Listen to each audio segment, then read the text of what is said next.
Welcome back to our physiology class. Today we will begin a new chapter, the nervous system.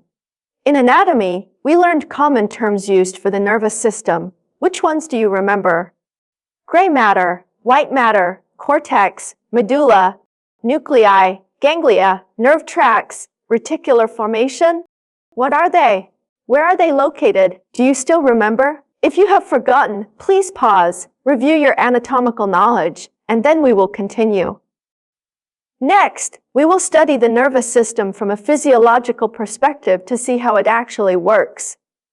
The cells of the nervous system consist of neurons and neuroglial cells, the latter often abbreviated as glial cells. There are approximately 10 to the power of 11 neurons in the human central nervous system. There are even more glial cells, numbering 15 x 10 to the power of 12.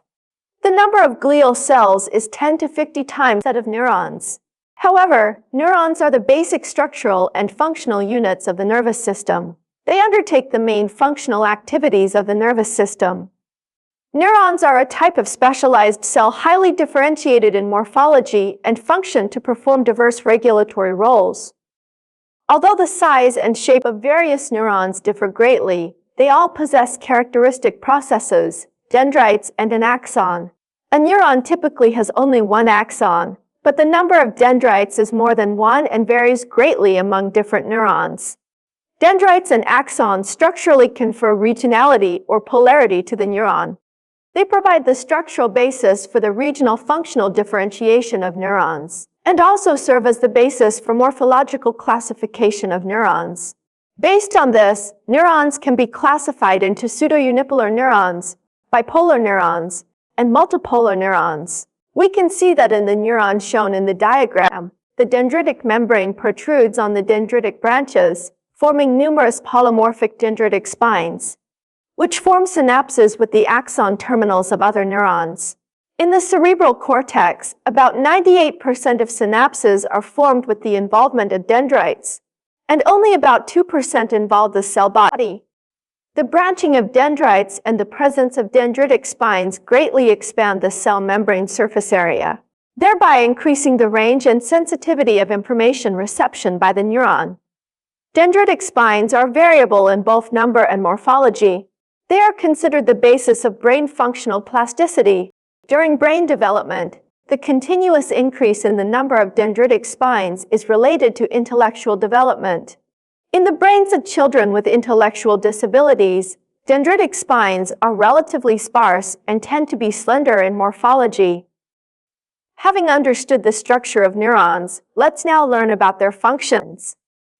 The main functions of neurons are to receive, integrate, conduct, and transmit information. The cell body and dendrites are primarily responsible for receiving and integrating information. The axon hillock, initial segment, is primarily responsible for generating action potentials and also participates in information integration. The axon is responsible for conducting information. The synaptic terminals are responsible for transmitting information to effector cells or other neurons. Having discussed nerve cells, neurons, let's look at neuroglial cells. Glial cells are widely distributed in both the peripheral and central nervous systems. They differ greatly from neurons in both morphology and function. Glial cells also have processes, but these are not differentiated into dendrites and axons. They do not form chemical synapses with each other, but gap junctions are common. Their membrane potential also changes with the extracellular potassium ion concentration, but they cannot generate action potentials. Receptors for various neurotransmitters are present on the membranes of some glial cells. Furthermore, glial cells retain the ability to divide and proliferate throughout life, a capability that neurons lack. Glial cells in the central nervous system mainly include astrocytes, oligodendrocytes, and microglia. In the peripheral nervous system, there are Schwann cells and satellite cells. Different types of glial cells have different functions. Astrocytes. They are the most numerous and functionally complex glial cells in the brain. Their main functions include, first, mechanical support and trophic functions. In brain tissue, the space outside neurons and blood vessels is largely filled by astrocytes. They are closely adjacent to and interwoven with neurons. Their long processes form a network or scaffold by interweaving or connecting with each other in the brain and spinal cord, providing mechanical support for neuronal cell bodies and fibers. Astrocytes connect to capillaries via perivascular and feet. They connect to neurons via other processes, forming a bridge between neurons and capillaries, transporting nutrients to neurons and removing metabolic waste products. Furthermore, astrocytes also exert trophic effects on neuronal growth, development, survival, and functional maintenance through the secretion of various neurotrophic factors. Second, isolation and barrier functions. Glial cells serve to isolate different regions within the central nervous system, to prevent signals from different afferent fibers from interfering with each other. Additionally, astrocytes participate in the formation of the blood-brain barrier, making material exchange at cerebral capillaries different from other parts of the body. This makes it difficult or impossible for many substances to be transported or diffused between the blood and the brain. Third, migratory guidance. Developing nerve cells migrate along the processes of astrocytes to their final settlement locations.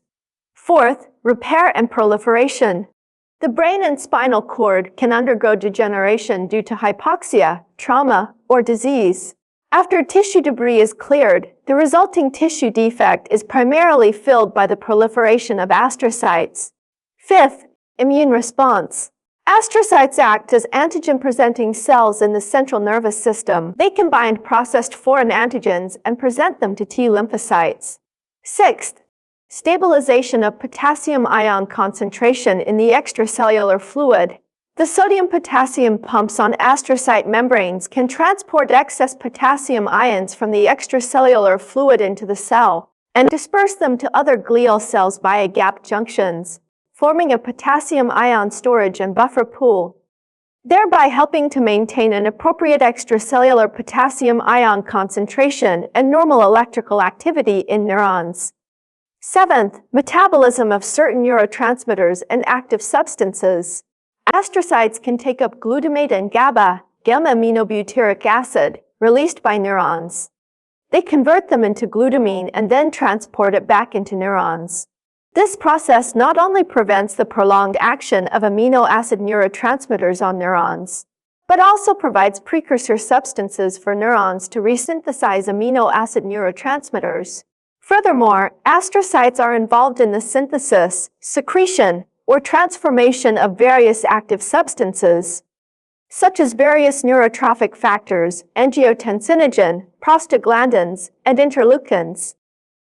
Oligodendrocytes and Schwann cells form myelin sheaths in the central and peripheral nervous systems, respectively. In myelinated nerve fibers, the myelin sheath enables saltatory conduction of action potentials, significantly increasing the speed of nerve impulse conduction. Additionally, the myelin sheath can guide axon growth and promote the formation of synaptic connections with other cells.